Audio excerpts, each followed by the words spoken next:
Hey guys, welcome back to the channel, and today let me show you how to get seasonal business support through Kabbage.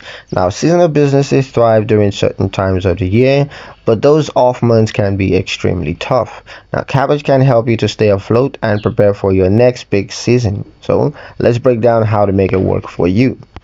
Step 1, identify your seasonality. Now, are you busiest in the summer, winter, or around holidays? Now, you can use your sales data to map your revenue highs and lows. This helps you plan when to draw and when to save. Step 2, use Kabbage to prep for peak seasons. Now, before your season hits, use Kabbage funds to buy inventory in advance, hire and train seasonal staffs, run promotional campaigns, and upgrade temporary infrastructure or tech. The funds give you a runway to launch big when demand surge. Step 3, use Kabbage in the off seasons.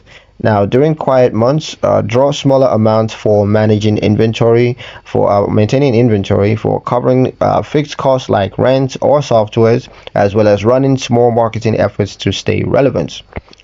Just enough to keep operations going without over borrowing.